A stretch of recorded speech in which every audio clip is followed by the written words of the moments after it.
Pasé 38 años tirando de cables a través de las paredes, calculando secciones de potencia y lidiando con cortocircuitos ajenos solo para poder, finalmente, detenerme por completo. No para ir más despacio, sino para parar en seco, como un diferencial que salta ante una sobrecarga. El tipo de parada en la que te despiertas sin alarma y lo único que tienes que decidir antes del mediodía es si tomar el café en el porche delantero viendo la montaña o en la terraza trasera escuchando el agua. Ese era el plan. Eso era lo que me había ganado con cada cuadro eléctrico montado bajo un calor asfixiante. Me tomó 14 meses de búsqueda intensiva encontrar la propiedad adecuada en las estribaciones de la Sierra de Tramuntana, en Mallorca. Unas 4 hectáreas de terreno en las colinas, a unos 20 minutos de Pollena, una verdadera casa de campo de 2 plantas que alguien había construido en 1962 y mantenido con una disciplina que yo, como profesional, solo podía admirar. La casa era sólida.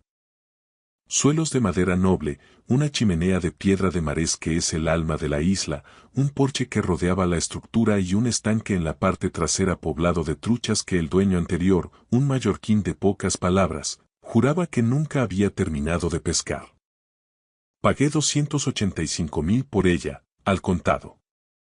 Cada euro procedía de 38 años de madrugones, de guardias nocturnas, de fines de semana perdidos y vacaciones canceladas porque el cableado de un hospital o de una oficina no estaba terminado. Y yo no era el tipo de hombre que dejaba un trabajo a medias. La firma ante notario en Palma duró 40 minutos. El viaje desde Madrid duró unas 6 horas, incluyendo el ferry desde Denia. Cuando subí por el camino de grava con mi vieja furgoneta y apagué el motor, me quedé allí sentado un rato con las ventanillas bajadas, escuchando el silencio. Un pájaro carpintero en algún lugar profundo de la arboleda de encinas. El viento moviéndose por la cresta de arriba. Nada más. Tenía 64 años y, por primera vez, sentía que no tenía que ir a ninguna otra parte. Pasé las primeras 3 semanas sin hacer nada que un capataz consideraría útil. Pescaba en el estanque cada mañana, aprendiendo los rincones donde se escondían las truchas más esquivas. Leía libros que llevaba una década cargando en un bolso de herramientas, esperando a tener tiempo para algo más que manuales técnicos. Conducía hasta el pueblo para comprar pan o herramientas, me presentaba a los vecinos sin prisa, y lo encontraba profundamente satisfactorio. Mi vecino del norte, un hombre llamado Jordi que criaba cabras y hacía su propio queso de tupí, me trajo un tarro de miel de color ámbar. Una tarde nos sentamos en el porche y no hablamos casi nada. Me cayó bien de inmediato. En Mallorca, el silencio es una forma de respeto. Mi hijo llamó un domingo. Marcos tenía 33 años, trabajaba en gestión logística en Madrid y se había casado con su esposa, Lucía, 4 años antes. Había sido una boda tranquila, unas 60 personas en un viñedo a las afueras de la ciudad. Por aquel entonces, Lucía me caía bastante bien. Era organizada y segura de sí misma, el tipo de mujer que enviaba notas de agradecimiento en menos de 48 horas y recordaba cómo tomaba el café todo el mundo. Lo que aún no había comprendido del todo era que esas cualidades, cuando se tuercen, se convierten en herramientas de control. ¿Cómo va la vida de ermitaño, papá?, preguntó él. Perfecta, le dije. Esta mañana he sacado 3 truchas preciosas. Perdí una que era más grande que las 3 juntas. Él se rió, una risa que sonaba un poco forzada a través del manos libres. Los padres de Lucía están en la ciudad esta semana. Han bajado desde Asturias. Sergio está con ellos. Sergio era el hermano menor de Lucía, de 29 años, que estaba permanentemente entre proyectos. Tenía una novia llamada Marta que cambiaba de carrera casi con la misma frecuencia con la que Sergio cambiaba de número de teléfono. Era el tipo de persona que hablaba con gran confianza sobre criptomonedas o negocios inmobiliarios sin haber cotizado un solo día en la seguridad social. Tenía el talento de hacer que sus fracasos sonaran como pivotajes estratégicos. «Qué bien», dije, aunque presentía el cortocircuito. ¿Cuánto tiempo se quedan? Solo una semana. Los padres están en un hotel en el centro. Sergio y Marta están en el sofá cama de nuestra casa. Hizo una pausa pesada. Ha estado todo un poco apretado, papá. Mucha tensión acumulada. Me lo imagino, respondí, sospechando que el sofá cama no era el único problema. Hablamos de su trabajo en logística y de un nuevo contrato que lo mantendría ocupado hasta el otoño. Cuando colgamos, me quedé en la terraza trasera viendo cómo el estanque se quedaba quieto bajo el calor de la tarde mallorquina. Sentí una felicidad sin complicaciones.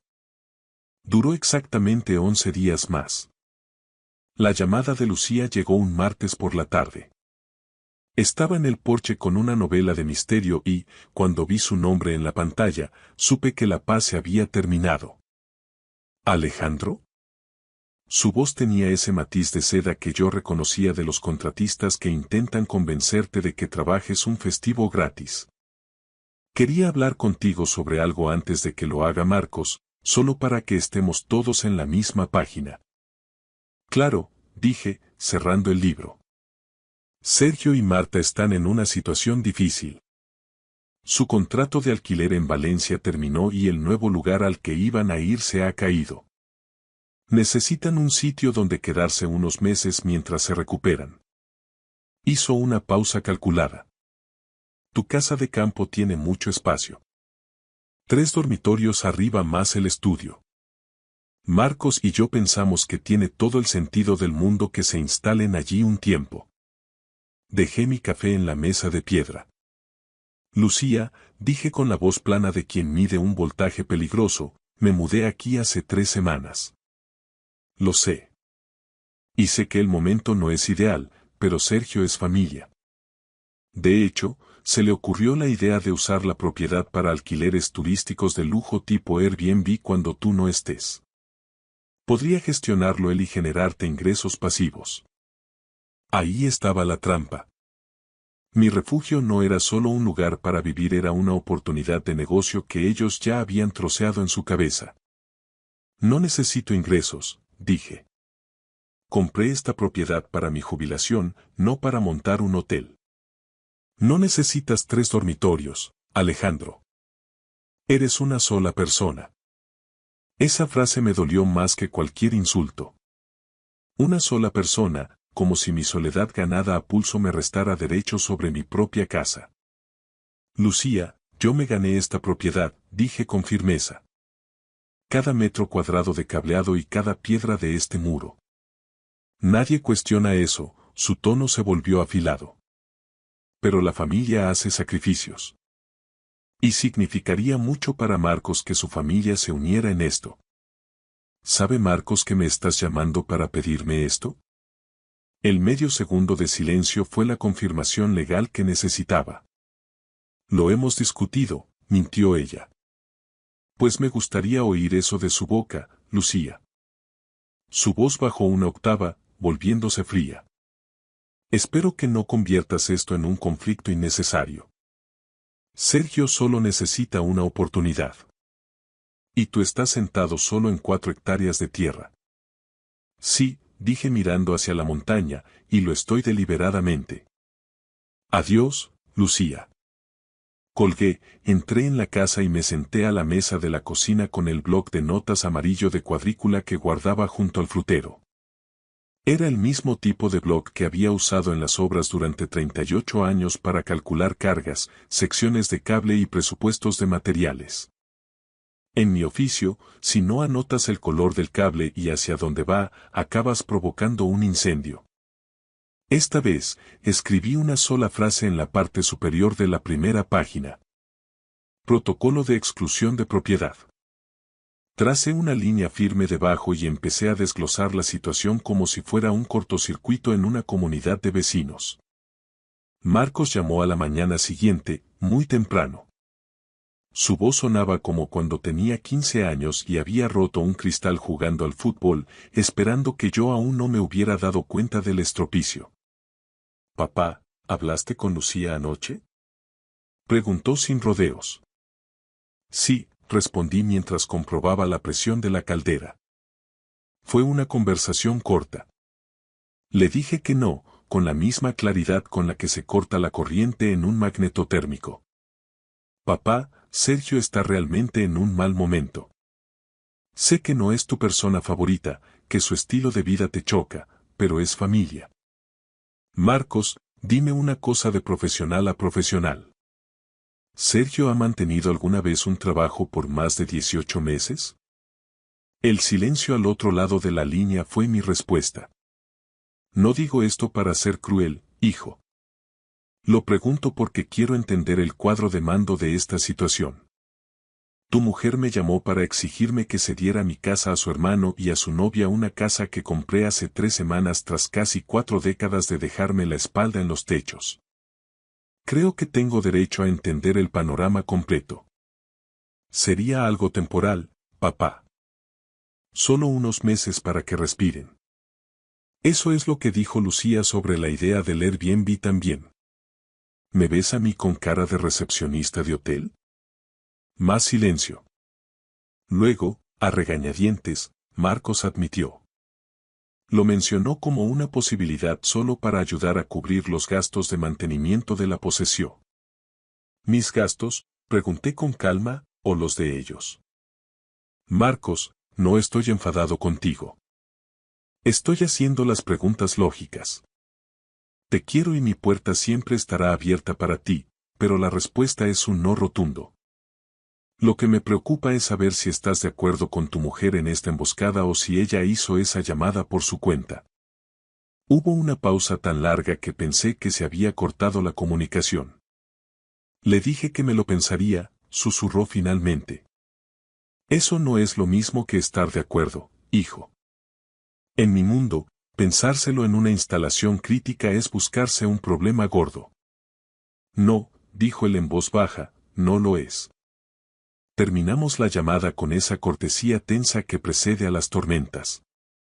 Preparé más café y me quedé junto a la ventana observando a una pareja de gamos que cruzaba el linde del bosque de encinas, justo en el pasto norte de la propiedad. Mis manos estaban firmes. Quería que siguieran así. Esa tarde, bajé hasta Pollena y fui directo a una ferretería industrial. Compré 3 cámaras de vigilancia de alta gama para exteriores. Sensores de movimiento, visión nocturna infrarroja y conexión directa al móvil mediante 4 gramos. El dependiente, un hombre de mi quinta con manos curtidas, me preguntó si tenía problemas con los cazadores furtivos. Sobre todo gamos de 2 patas, dije con media sonrisa. Me gusta monitorizar quién entra en mi red. Él asintió con esa sabiduría rural de Mallorca. Hace bien. Aquí la propiedad es sagrada. De camino, paré en el registro de la propiedad para confirmar que no hubiera ninguna carga pendiente y pedí una nota simple actualizada. Luego, me dirigí al despacho de Patricia Valdés. Jordi me la había recomendado como una abogada de las que no pierden el tiempo con florituras. Su oficina olía a papel viejo y a decisiones definitivas. Me escuchó durante 8 minutos sin interrumpir, tomando notas en una tableta digital. En España, y específicamente con la normativa de Baleares, usted tiene el derecho absoluto de exclusión, sentenció Patricia. No necesita justificar por qué no quiere invitados. Si no hay un contrato de alquiler o un permiso explícito, cualquier entrada es un allanamiento de morada. ¿Y si se presentan aquí alegando que son familia? Si entran contra su voluntad, llame inmediatamente a la Guardia Civil. No discuta con ellos, deje que los agentes hagan el atestado. Eso es oro puro en un juzgado. Mi nuera es del tipo que escala los conflictos, añadí. Teme que presente alguna denuncia por coacciones o algo similar. Documéntelo todo, Patricia me miró a los ojos con seriedad. Cada llamada, cada WhatsApp, cada audio de voz. Quiero un rastro de papel que empiece hoy mismo. Pagué 1.500 como provisión de fondos.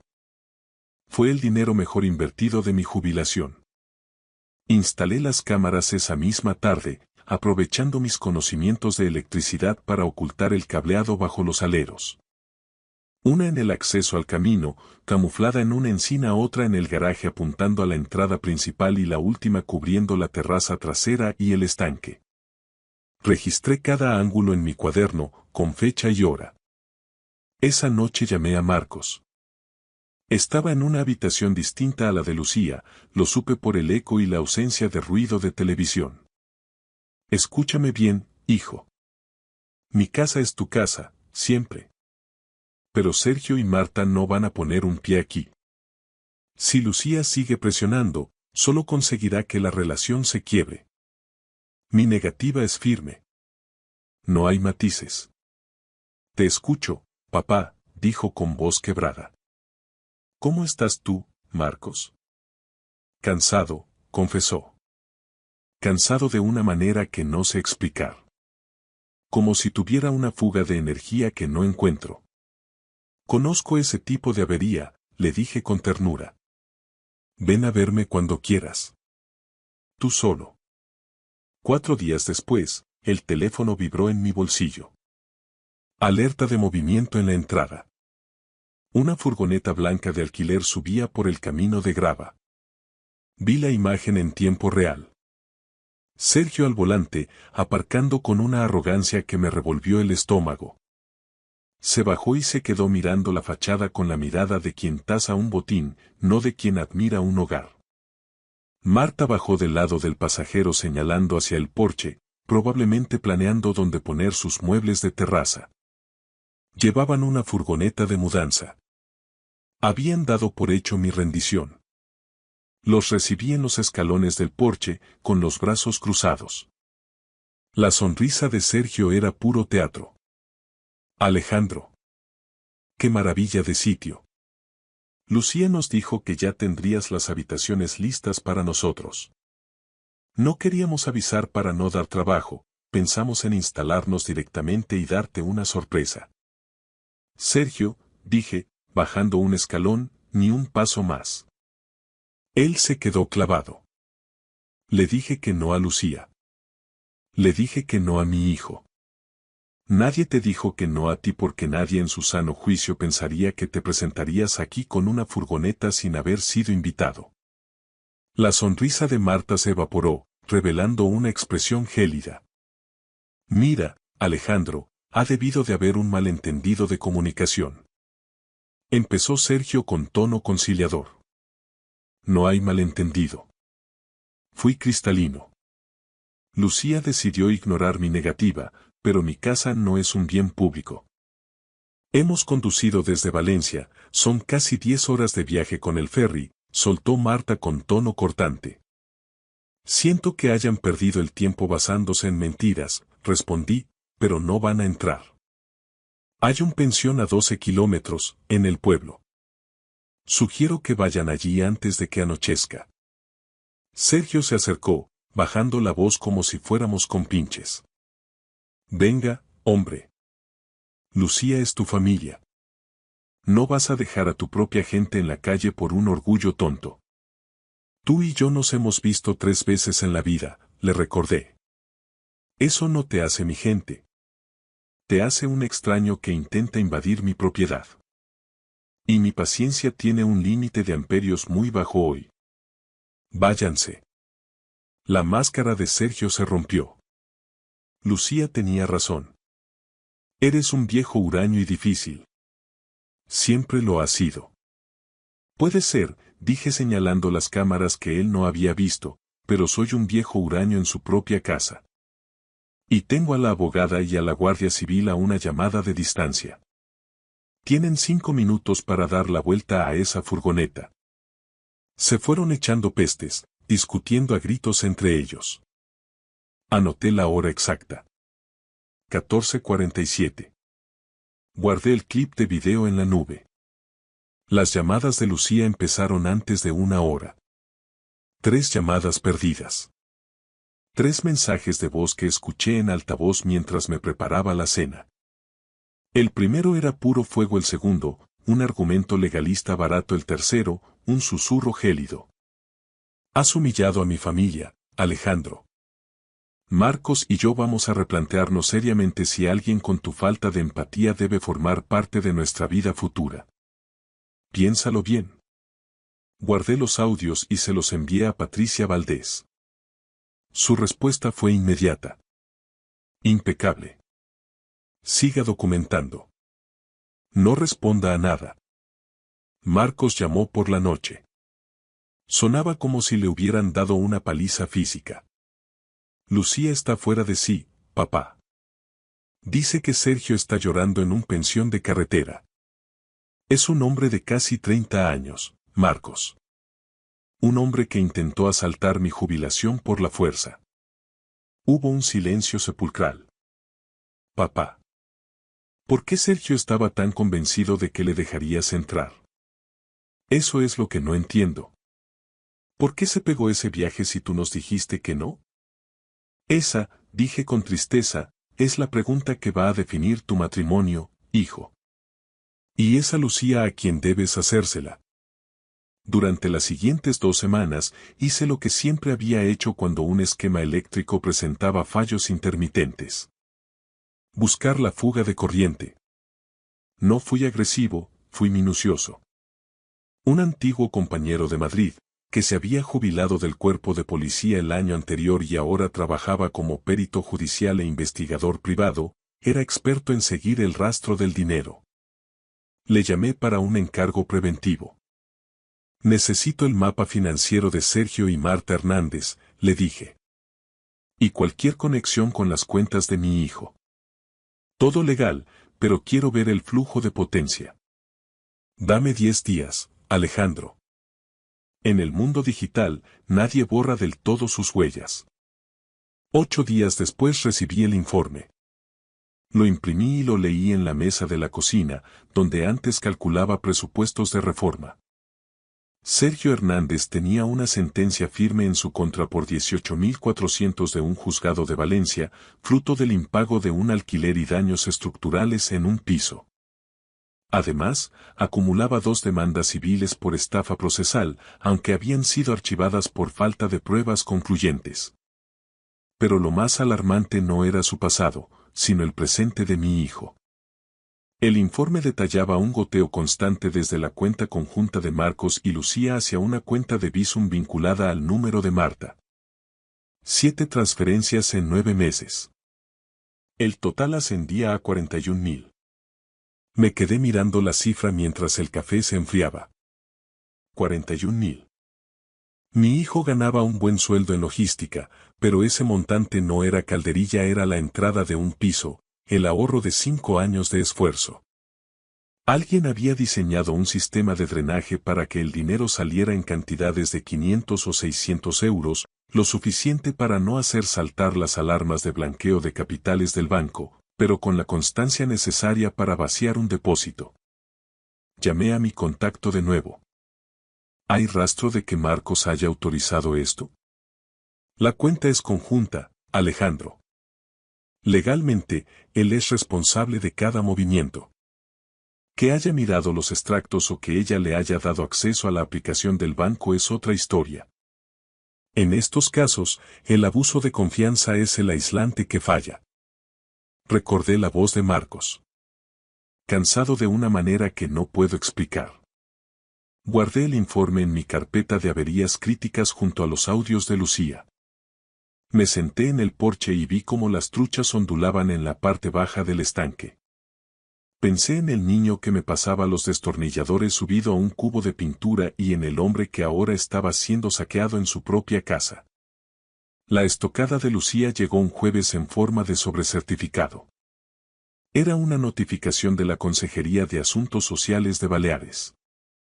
Alguien había interpuesto una denuncia alegando que yo era un adulto mayor en situación de riesgo, aislado, con posibles signos de deterioro cognitivo y vulnerabilidad manifiesta. Solicitaban una inspección de bienestar para evaluar mi capacidad de autogobierno. Llamé a Patricia Valdés de inmediato. Esto es una denuncia instrumental o de represalia, me explicó con voz gélida. Es una táctica vieja para incapacitar judicialmente a alguien o, al menos, generarle tal nivel de estrés que acabe cediendo a las presiones familiares. Patricia, puedo recitar el reglamento electrotécnico de baja tensión de memoria, desde las protecciones hasta las puestas a tierra. Mi salud mental tiene más continuidad que su conexión a Internet. Ella soltó una carcajada seca. Perfecto. Deje que el inspector vea esa precisión. Documente quién cree que ha instigado esto. El patrón de acoso es lo que nos dará la victoria en el juzgado si esto escala. El inspector, un joven llamado Mark, pasó 45 minutos en mi casa. Revisó la organización de mis herramientas en el garaje, que estaban ordenadas por calibre y uso, y la limpieza de la cocina. Le ofrecí café y le respondí con la precisión de un voltímetro. ¿Existe algún conflicto familiar reciente?, preguntó Mark mientras anotaba en su tableta. Mi nuera y su hermano intentaron ocupar esta casa hace 2 semanas, le dije con calma. Tengo las grabaciones de seguridad de la furgoneta de mudanza, los audios de sus amenazas tras mi negativa y el informe de mi abogada. Intentan forzar una necesidad de cuidado para tomar el control de mi patrimonio. Mark dejó de escribir y me miró con respeto. El informe inicial se envió desde una IP localizada en un barrio del norte de Madrid, comentó como quien no quiere la cosa. Señor Hernández, es usted una de las personas más lúcidas y organizadas que he visitado en este puesto. Cerraré este expediente antes del viernes. La inspección se archivó, pero la presión cambió de fase. El siguiente movimiento fue a través de Marcos. Llamó un miércoles noche y su voz era un cable pelado, a punto de soltar chispas. Papá, Lucía y yo hemos estado hablando. Ella está muy preocupada por tu aislamiento. Cree que deberías vender la casa de campo y buscar algo más manejable. Ha visto unas comunidades de adultos activos cerca de Palma, con servicios médicos y seguridad 24 horas. ¿Está ella escuchando esta llamada, Marcos? Silencio. ¿Está en el salón? Sí. Marcos, mírame a los ojos aunque no me veas. ¿Tú quieres que venda mi jubilación? No, susurró él, y pude oír el peso de una cadena rompiéndose. No quiero. Entonces dile a Lucía que mi salud es inmejorable y que mi casa no está en venta. Y ahora, escucha. Necesito que hagas algo por ti mismo. Mañana, cuando estés solo en la oficina, descarga los extractos bancarios de la cuenta conjunta de los últimos 18 meses. Míralos todos, uno por uno. Especialmente los movimientos de Bizum. ¿Por qué, papá? ¿Qué pasa con el dinero? Porque te quiero y porque un cortocircuito se arregla encontrando el cable quemado. Mañana hablamos. No llamó ese día. Ni el siguiente. En la segunda madrugada, a las 7:15, el teléfono bramó. Marcos estaba en un parking, se oía el eco y su respiración agitada. Papá. Su voz estaba rota. Han volado 41.000. He seguido el rastro. Transferencias a Marta, a una sociedad fantasma de Sergio. Lucía ha estado moviendo dinero a mis espaldas desde hace 2 años. Era el fondo para nuestra casa, papá. El ahorro de toda nuestra vida matrimonial. Me levanté y caminé hacia la ventana. El sol de la mañana golpeaba la sierra de Tramuntana, tiñendo las rocas de un naranja eléctrico. Lo sé, hijo. Tengo el informe del perito aquí conmigo. Quería que lo vieras por tus propios ojos para que nadie pudiera decirte que me lo he inventado. Me ha estado mintiendo cada noche, mirándome a la cara. Ven a Mallorca, le dije con autoridad. Coge el primer vuelo o el ferry. Ven solo. Nos sentaremos en este porche, pondremos todos los cables sobre la mesa y decidiremos cómo reconstruir el cuadro eléctrico de tu vida. Pero ven ya. Llegó el viernes por la noche. Tenía la cena lista cuando apareció su coche por el camino de grava. Chuletones de la carnicería de Pollena, maíz del huerto de Jordi y una tarta de almendra, un gató mallorquín, que la mujer de la ferretería me había insistido en llevarme al saber que mi hijo venía de visita. Marcos se sentó a la mesa y comió con la desesperación silenciosa de un hombre que no hubiera probado bocado en días. Sospecho que era exactamente así. Hablamos hasta la madrugada. Extendí los documentos sobre la mesa de madera como si fueran los planos de una instalación compleja y repasé cada punto. Las transferencias por Bizum, la licencia de actividad fantasma, las sentencias por impago en Valencia y las imágenes de la furgoneta en mi entrada. Le puse los audios de Lucía. Marcos no dijo mucho, hacía preguntas precisas, buscando el fallo en el cálculo, hasta que finalmente hundió la cabeza entre las manos. Le dejé estar. El silencio, a veces, es el único aislante que funciona. Ella sabía lo de la posesión porque Sergio le dijo que era el activo perfecto para su chiringuito de Airbnb, dijo finalmente, con voz hueca. Me lo soltó hace meses como un comentario al azar. No entendí que ya había diseñado el esquema de asalto. Trazó un plan de carga, le respondí. Desde su perspectiva, era lógico. Tu piso en Madrid es urbano y pequeño, mi casa en la Tramuntana es el escenario ideal para el alquiler turístico de lujo. Necesitaba que yo cediera para instalar a su hermano como gestor. Cuando puse el diferencial en off, el sistema colapsó y ella forzó la máquina. Dios. Se levantó y caminó hacia la ventana. ¿Cuándo supiste que ella no era el cableado que parecía ser? No lo sabía con certeza, confesé. Tenía fugas de corriente, dudas. Pero no tenía el polímetro en la mano. Y tú la querías. Si te hubiera dicho algo sin pruebas, habrías pensado que era el típico recelo de padre. Ella te habría convencido de que yo era el problema. Me puse a su lado frente a la oscuridad de la montaña. Es mejor así, hijo. Has encontrado la avería tú mismo. La verdad que uno descubre por su cuenta tiene una sección de cable mucho más resistente que la que te cuentan otros. Marco se quedó hasta el domingo. No volvimos a tocar el tema de las finanzas.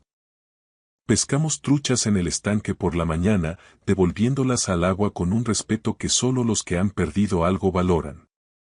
Paseamos por la cresta de la sierra, donde el aire es tan limpio que parece que puedes ver el futuro. Al atardecer, nos sentamos en el porche a ver cómo los nubarrones se acumulaban sobre el Puig Tomir. Cuando se fue, me abrazó con una fuerza que no recordaba desde que era un niño. Voy a hablar con un abogado en Madrid mañana mismo, dijo con firmeza. Habla con Patricia Valdés también, le sugerí. Ella ya tiene el hilo de la bobina aquí en la isla. Gracias por no ceder, papá. Si les hubieras dejado entrar, yo nunca habría mirado los extractos. Habría seguido viviendo en un cortocircuito permanente. Te mereces una instalación limpia, Marcos. Nada menos. Le vi alejarse hasta que sus luces traseras se perdieron en la curva de la carretera secundaria. Entré, me serví un poco de coñac y salí a la terraza. Las ranas croaban y el aire olía a pino y a tierra mojada. 4 hectáreas de silencio ganado. No había sido la paz que imaginé al jubilarme, pero había sido una lucha necesaria para que el resto de mis días tuvieran luz. La contraofensiva de Lucía fue previsible.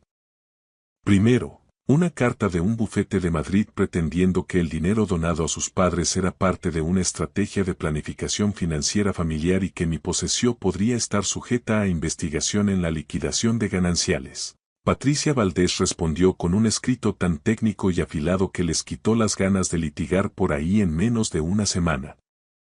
Mi propiedad era un bien privativo, comprado con dinero anterior a cualquier conflicto y sin conexión alguna con sus esquemas. Luego vino la llamada de la madre de Lucía. Lloraba, apelando a la familia y a la oportunidad de arreglar las cosas. Con todo el respeto, le dije, yo no estoy destrozando nada. Yo solo puse el candado en mi puerta.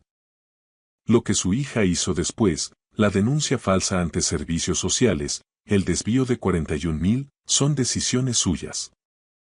Yo tengo los audios y las pruebas. No es una mala persona, Alejandro, balbuceó ella. No lo sé. Pero ha puesto sus intereses por encima de la vida de mi hijo. Y en mi cuadro de mandos, eso es una falta gravísima. No voy a retirar mi apoyo a Marcos. Marcos solicitó la separación legal en octubre. Me llamó el mismo día desde el parking del despacho. Lucía se ha ido de casa. Sus padres vinieron con un camión desde Asturias. Sergio no estaba. ¿Dónde está el genio de los negocios? Pregunté. Sigue en el pensión de Pollena. Lucía le ha estado enviando dinero de lo poco que quedaba en la cuenta conjunta. No ha aprendido nada. No, dije yo, hay gente que prefiere quemar toda la instalación antes que admitir que el diseño estaba mal. La voz de mi hijo sonaba cansada, pero era un cansancio sólido, el de quien ha terminado una jornada de trabajo duro y sabe que el edificio se mantiene en pie. Mi abogada dice que la auditoría forense va para largo. Hay deudas que yo no conocía, créditos rápidos a mi nombre con firmas falsificadas. Es como abrir una pared y descubrir que alguien metió cables de sección baja para ahorrar y ahora todo está chamuscado. Marcos, le dije con calma, no es culpa tuya. Tú confiaste en quien debías poder confiar. Que ella manipulara el contador no dice nada malo de ti, sino de ella. Vino a Mallorca por Navidad. Solo él. Cenamos en el pueblo, paseamos bajo la niebla de la tramuntana y hablamos de futuro, no de juzgados. Me contó que estaba mirando una oferta de una empresa de logística en el puerto de Palma. Está a 40 minutos de aquí, dijo mientras aparcábamos en la posesión. Lo sé, respondí. Es una buena distancia para mantener el voltaje correcto. Él miró la casa, con la luz del porche recortada contra la montaña negra. He estado pensando en que un nuevo comienzo necesita buena tierra. La tierra aquí es dura, pero si la cuidas, aguanta lo que le eches, dije. Él se rió. Una risa limpia que no escuchaba en años. Marcos aceptó el trabajo en febrero. Le ayudé a mudarse a un piso en Santa Catalina, en Palma, un edificio de techos altos y paredes de piedra de marés que él mismo eligió. Sin presiones, sin oportunidades de negocio ajenas. El divorcio se cerró en marzo. Lucía se quedó con los muebles de Madrid y una deuda que el contable forense rastreó hasta la empresa fallida de Sergio. Otros 22.000 en préstamos que ella había avalado comprometiendo el crédito de mi hijo. Al final, el juez dictó sentencia y Patricia me mandó el correo definitivo. Caso cerrado. Usted está libre de cualquier carga o reclamación. Disfrute de su posesión. Este último fin de semana, Marcos subió a la casa con una caña de pescar nueva. Estábamos en el muelle a las 7 de la mañana. La bruma subía del estanque y las truchas saltaban rompiendo el espejo del agua. Marcos lanzaba el sedal con la paciencia de quien ha aprendido que los resultados reales requieren tiempo y una buena base. He estado pensando, dijo mientras recogía carrete, en que voy a fijarme la próxima vez. En si alguien respeta lo que no ha construido ella misma. Esa es la clave, papá. Lucía solo valoraba lo que podía usar para su propio plano. Ahora ya sabes leer los esquemas antes de conectar la corriente, le dije. Pescamos hasta las 9 y luego rodeamos las 4 hectáreas, marcando el terreno para el huerto que plantaremos en primavera. El bosque de encinas, el pasto sur, el estanque. Todo estaba en su sitio. Me había costado un año de tensión, pero a cambio había recuperado a mi hijo y le había enseñado la lección más importante de mi oficio. Que una instalación solo es segura si los cimientos y las conexiones son honestas. Jordi vino por la tarde con miel nueva. Nos sentamos los tres en el porche mientras el sol caía tras la cresta. Marcos y él hablaban de abonos y de maderas para las camas elevadas del huerto. Deberíamos usar la encina caída para los postes, decía mi hijo, hablando de este lugar como de algo que ya formaba parte de su propia red. Cuando Jordi se fue y salieron las estrellas, nos quedamos en silencio. El ave nocturna llamó desde la arboleda. Las ranas seguían a lo suyo. Papá, dijo Marcos. Dime. Quiero vivir así. Sin trampas en el cuadro eléctrico. Haciendo las cosas bien desde el principio, como tú. Le miré. 33 años, las ojeras desaparecidas, la mirada limpia. Ya lo estás haciendo, hijo. Bienvenido a casa. Nos quedamos fuera hasta que el frío de la montaña nos obligó a entrar. Marcos durmió en la habitación de invitados, la misma que hace meses fue el centro de una batalla que ganamos sin dar un solo grito, solo documentando, resistiendo y manteniendo la línea. Antes de apagar la luz de la cocina, miré por la ventana el estanque oscuro y la silueta de la sierra contra el cielo. Tenía 64 años. Tenía suficiente.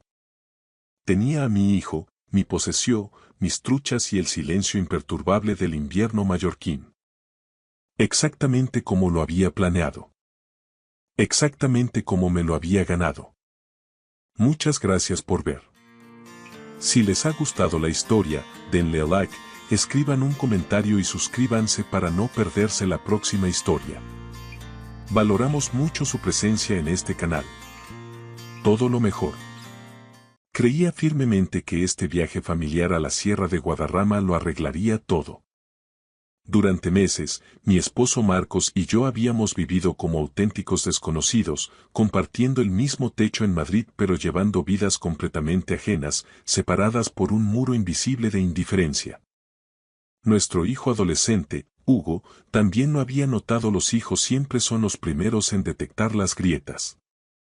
Notaba esa forma en que el silencio espeso sustituyó a las risas y a las charlas animadas durante las cenas en casa.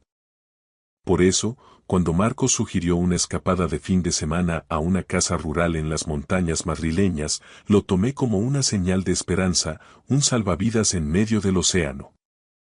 Tal vez podíamos reencontrarnos allí, lejos del ruido incesante del trabajo, del tráfico de la Castellana y de las preocupaciones diarias que nos asfixiaban. Empaqué con cuidado, metiendo su café preferido de esa pequeña tienda de especialidad, las botas de montaña de Hugo y esa chaqueta roja que no me ponía desde nuestros días más felices, cuando todo parecía más sencillo. El viaje en coche por la carretera de Colmenar fue tranquilo. Los altos pinos y las cumbres de granito bordeaban el camino, mientras el suave murmullo de la radio llenaba los espacios vacíos que nosotros ya no sabíamos cómo ocupar. Miré de reojo a Marcos, que estaba concentrado en conducir, con su iPhone descansando en el portavasos, iluminándose de vez en cuando con notificaciones silenciosas. Parecía tranquilo, incluso relajado, con esa seguridad que siempre me había cautivado. Quería creer de todo corazón que eso significaba algo positivo. Hugo apoyó la cabeza contra la ventanilla, observando cómo las siluetas de las montañas se hacían cada vez más grandes y majestuosas frente a nosotros. Es precioso, de verdad, murmuró con una sinceridad que me conmovió. Sonreí, intentando igualar su entusiasmo juvenil. Lo es, cariño. Es justo lo que necesitamos para desconectar un poco. La casa rural era una construcción encantadora de piedra y madera, situada junto a un embalse cristalino que reflejaba el cielo azul de la sierra como si fuera un espejo perfecto. Los pájaros cantaban entre las jaras y el aire puro olía a pino, a retama y a tierra húmeda tras el rocío. Al bajar del coche, respiré hondo, llenando mis pulmones de ese frío renovador. Por un momento, sentí que la tensión acumulada en mis hombros se disipaba. Tal vez, solo tal vez, esto funcionaría de verdad. Empecé a desempacar y a preparar la mesa para la cena con mimo, mientras Marcos revisaba su teléfono otra vez nada más entrar. Lo noté, sentí ese pequeño pinchazo en el pecho, pero no dije nada para no romper la tregua. En su lugar, llamé con voz suave. Hugo, ayúdame a traer un poco de leña para la chimenea, cielo. Mi voz sonó con un tono alegre y ligero, un tono que, en realidad, no sentía del todo en mi interior. Esa noche cocinamos juntos, como hacíamos hace años. Un pollo asado con hierbas, patatas con romero y, para terminar, pusimos unas castañas a asar en las brasas de la chimenea. El resplandor de las llamas bailando en las paredes hacía que todo pareciera cálido, íntimo y extrañamente perfecto. Hugo se rió de buena gana cuando una de las castañas saltó por no haberle hecho el corte, y yo también reí con él. Sentí que el corazón se me ensanchaba de pura gratitud al oírlo. Hacía tanto tiempo que no le oía reír con esa libertad. Marco sonrió levemente, participando de la escena, pero seguía mirando de reojo su móvil sobre la mesa de madera. Cuando el aparato vibró con insistencia, se levantó rápidamente, casi de un salto. Atenderé este tema fuera, es algo urgente, dijo, caminando a paso rápido hacia el porche, donde el borde oscuro del bosque se tragaba la luz. Lo vi irse a través del cristal, fingiendo ante mi hijo que no me importaba ese abandono repentino. Después de la cena, cuando regresó con el frío de la noche pegado a la ropa, le pregunté con la mayor suavidad posible. ¿Otra vez temas del trabajo, Marcos? Él asintió mientras se sentaba a mi lado frente al fuego, pero sin buscar mi contacto. Sí, unos asuntos de última hora para la oficina que no podían esperar al lunes. Sus palabras sonaron casuales, demasiado ensayadas, como un guión aprendido tras muchas repeticiones. Forcé una pequeña sonrisa de complicidad que no llegó a mis ojos. Trabajas demasiado, deberías aprender a soltar, le dije. Él soltó una risita seca, esquiva, sin mirarme directamente a los ojos. Alguien tiene que ocuparse de que todo siga en marcha, respondió con una frialdad contenida. Luego me besó la frente ligeramente, un gesto mecánico, casi de viejo hábito, antes de retirarse a la cama. Cuando la casa quedó en absoluto silencio, me quedé sola junto a la ventana, contemplando el embalse en la oscuridad. La luna flotaba en la superficie del agua como plata líquida. Me abracé las rodillas e intenté recordar, con una punzada de dolor, la última vez que Marcos me había mirado con auténtica ternura. Habían pasado muchos meses, quizá un año entero. Algo muy profundo dentro de mí susurraba que nuestra historia se estaba escapando entre los dedos, pero me negué a escucharlo. Este viaje debía ser nuestro nuevo comienzo. No podía permitir que todo se estuviera desmoronando ya, no aquí. Pensé con nostalgia en la mujer que solía ser. Joven, vital, llena de risas contagiosas y soñando despierta con 1000 aventuras junto a Marcos. La vida era fluida y fácil, entonces éramos verdaderos compañeros en todo, cómplices de cada mirada. Ahora, sin embargo, apenas compartíamos una conversación que fuera más allá de la logística cotidiana. Me pregunté, con una punzada de amargura, cuándo exactamente habíamos dejado de hablar de nosotros para empezar a fingir que todo seguía igual. La robusta estructura de madera de la casa crujía suavemente bajo el empuje del viento de la sierra. Apagué las luces del salón y me quedé sola en la penumbra, dejando que el silencio absoluto me envolviera como una manta pesada. Pero ya no era un silencio pacífico que invitaba al descanso, se sentía vacío, cargado de presagios. Podía oír, a través de los muros, el ritmo tenue y monocorde de la voz de Marcos fuera de nuevo, hablando bajo, de forma apresurada, como quien guarda un secreto que le quema en la garganta. Intenté convencerme a mí misma, con una lógica desesperada, de que era solo trabajo. Al fin y al cabo, en su puesto las llamadas a deshoras son habituales, ¿verdad? Pero un dolor sordo y persistente empezó a formarse en mi pecho, justo debajo del esternón. Algo no iba bien, mi instinto me lo gritaba aunque yo intentara acallarlo. A la mañana siguiente, la luz limpia del sol madrileño se filtraba por las cortinas, pintando la habitación de un dorado vibrante. Marcos ya estaba fuera, con una energía renovada, cortando leña y pareciendo tan normal y familiar como siempre. Decidí sacudirme las dudas de la noche anterior como quien se quita el polvo de la ropa. Preparé un desayuno contundente con tostadas de pan de pueblo con tomate y aceite, unas lonchas de jamón serrano y zumo de naranja recién exprimido, y los llamé a ambos para compartir ese momento. Marcos elogió mi cocina con una sonrisa casi auténtica. Hugo hizo un chiste sobre el frío de la montaña y, por un instante fugaz, casi pareció que habíamos recuperado los viejos tiempos. Después del desayuno, Hugo, siempre inquieto, sugirió hacer una ruta de senderismo por los alrededores. Marcos aceptó de inmediato, aunque su mirada parecía distraída, perdida en algún punto del horizonte. Subimos por un pequeño sendero serpenteante que nacía detrás de la casa rural, rodeados de robles centenarios y el canto incesante de los pájaros que celebraban la mañana. Caminé unos pasos detrás de ellos, observando en silencio cómo mi marido y mi hijo compartían bromas y reían juntos. Sonreí para mis adentros, profundamente agradecida por ese pequeño trozo de felicidad que se sentía tan frágil.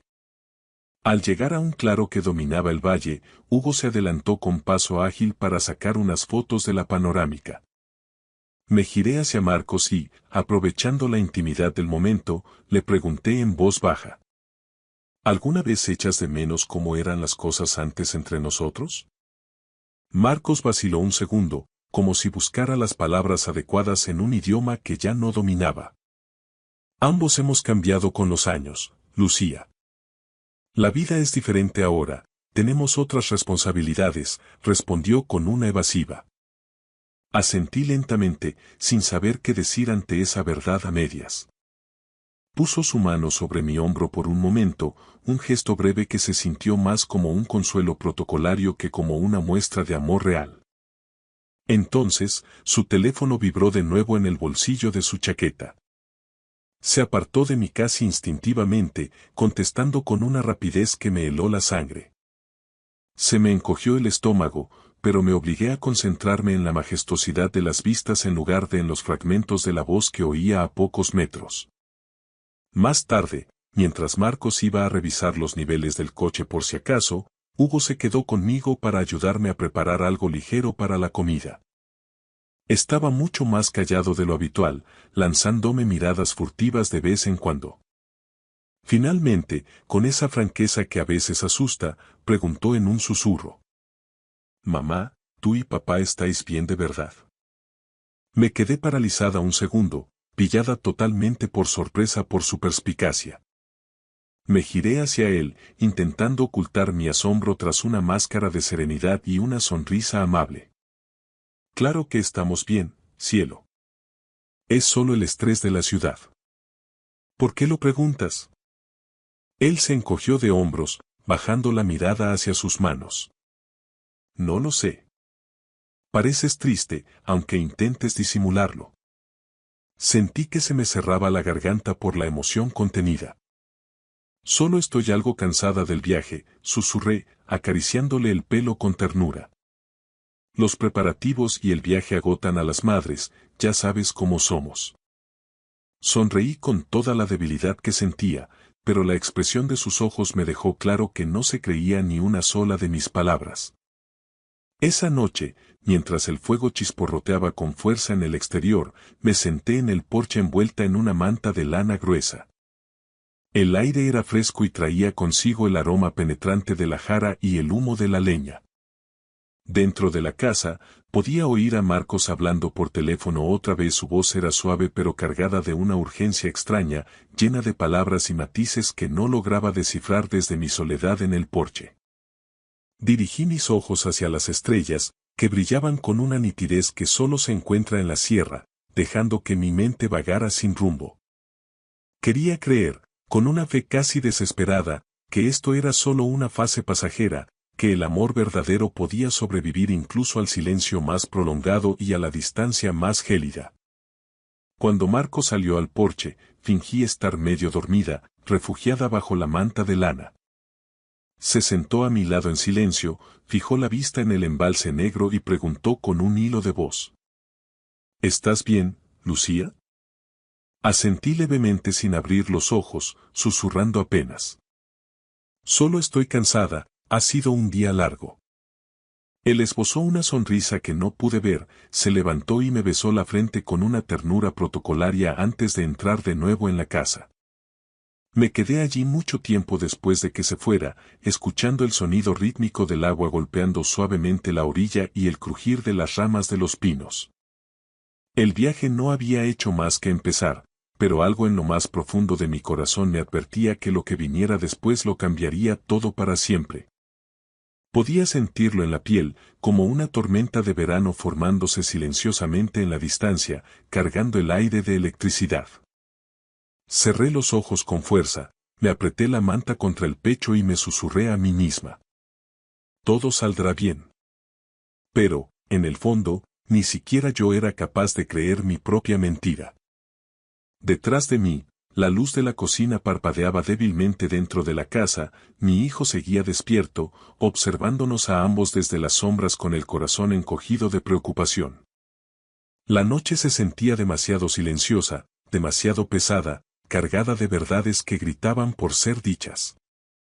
Y mientras el viento movía las copas de los árboles, no podía quitarme la sensación de que este viaje familiar no consistía en arreglar lo que estaba roto, sino en descubrir, de una vez por todas, cuán irreparables estaban las cosas en realidad.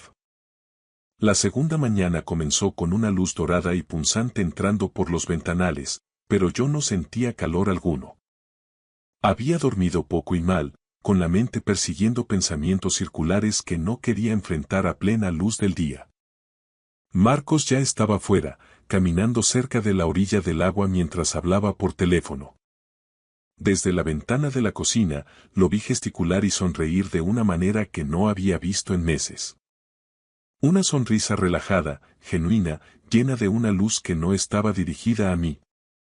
Se me revolvió el estómago violentamente, pero me obligué a apartar la mirada y centrarme en las tareas domésticas. Hoy tenía que ser un día mejor, me lo debía a mí misma y se lo debía a Hugo. Hugo bajó las escaleras poco después, con el pelo alborotado y el rostro somnoliento. «Buenos días, mamá», dijo mientras se frotaba los ojos con cansancio.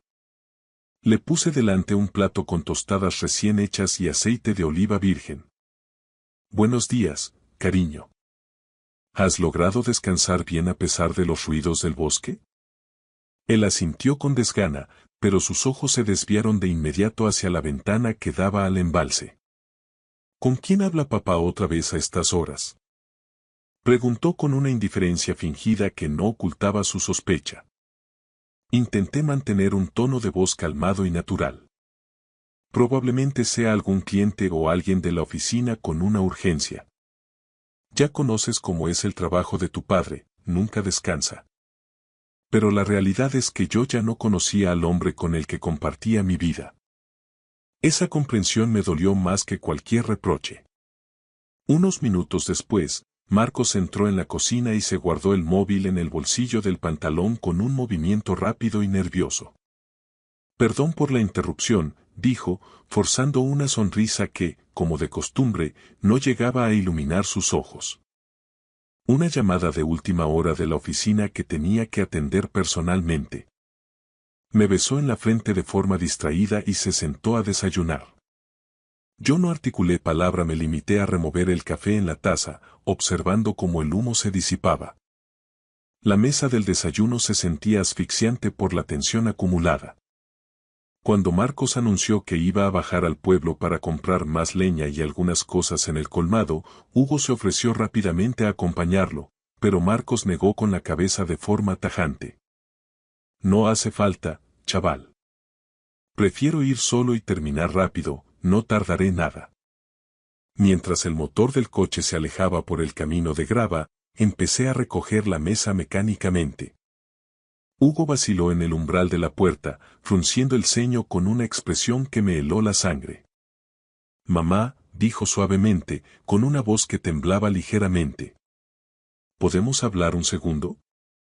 Su tono, cargado de una gravedad inusual, me hizo detenerme en seco.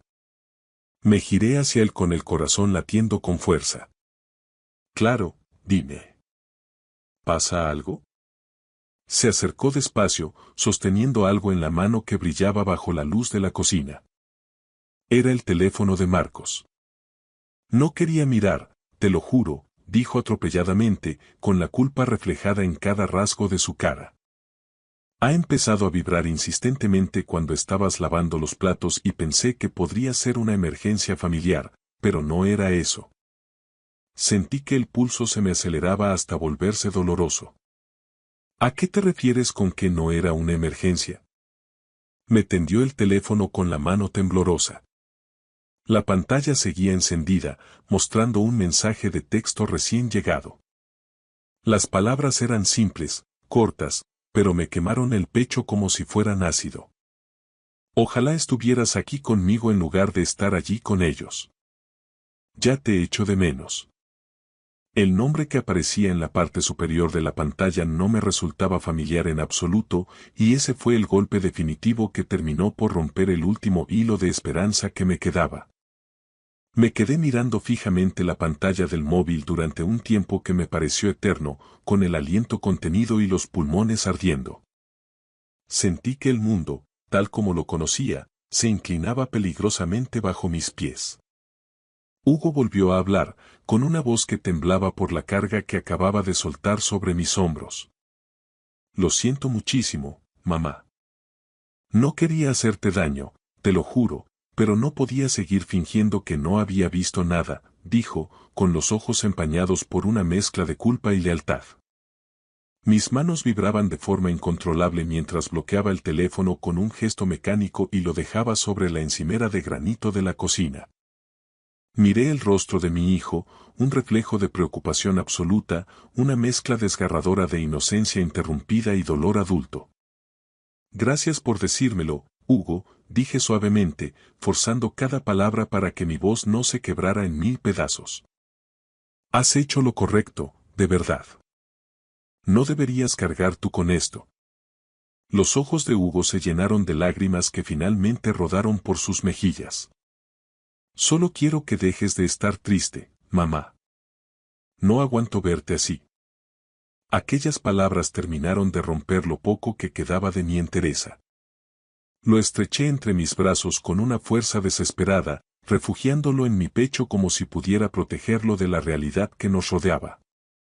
Está bien, tesoro, susurré contra su pelo.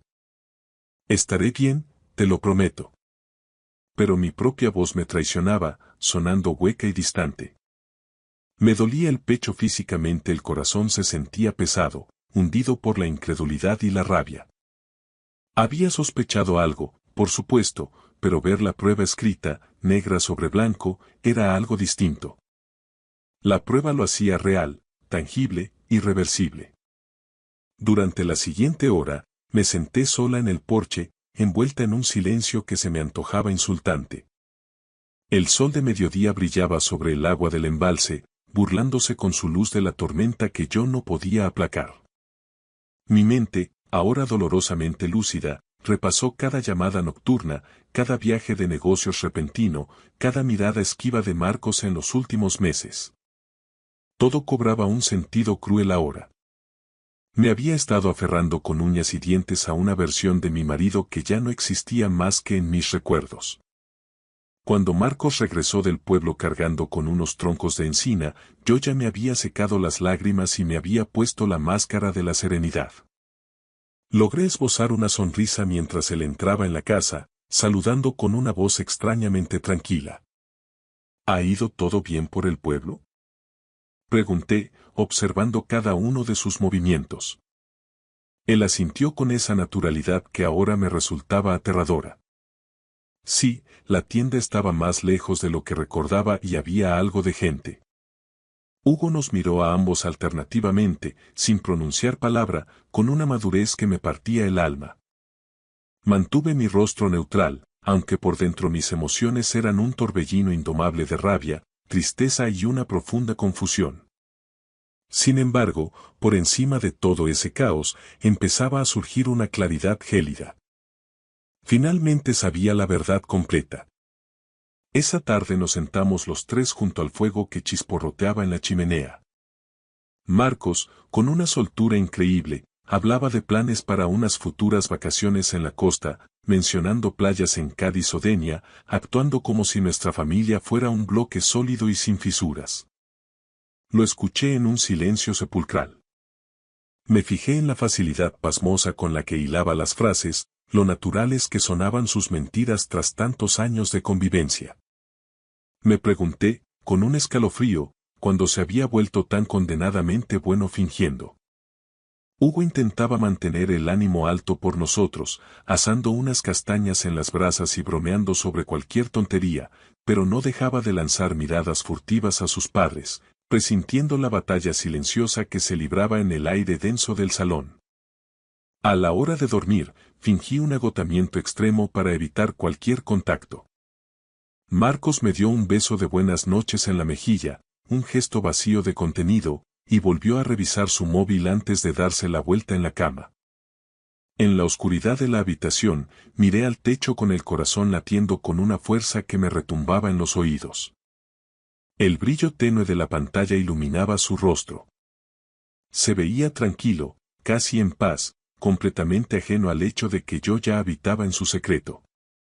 Me giré hacia la pared, dejando que las lágrimas resbalaran silenciosamente sobre la almohada, empapando la tela en la soledad de la noche. A la mañana siguiente, tomé la decisión de no enfrentarme a él todavía. No allí, no frente a nuestro hijo. Necesitaba tiempo para procesar el impacto, para entender qué pasos debía dar a continuación. No podía destruir nuestra estructura familiar de un plumazo sin saber qué futuro quería construir para Hugo y para mí. Así que continué con mi papel en aquella farsa. Fuimos a dar un paseo por la orilla del embalse, tal como habíamos planeado desde Madrid. Marcos le explicaba a Hugo cómo observar las aves de la zona, con una voz animada y didáctica. Los observé desde la distancia, preguntándome cómo un hombre podía reír con tanta ligereza cargando con semejante traición a sus espaldas. La luz del sol centelleaba sobre el agua y, por un momento fugaz y cruel, casi logré olvidarlo todo. Casi. Durante el almuerzo campestre, Marcos se apartó de nuevo para atender una gestión urgente. No lo seguí, no hacía falta. Simplemente me quedé allí, apretando mi taza de café entre las manos frías, con el rostro sereno pero el alma en vilo. Hugo me observaba en silencio, entendiéndolo todo sin necesidad de una sola palabra. Más tarde, mientras recogía algunas cosas en la cocina de la casa rural, encontré un pequeño trozo de papel caído bajo el mueble donde Marco solía dejar el teléfono. Era un papel de nota con un corazón dibujado a bolígrafo y las iniciales M y S.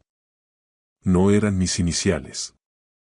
Aquel dolor sordo y agudo regresó con una fuerza renovada, como una herida abierta que ya no podía, ni quería, ocultar bajo más mentiras.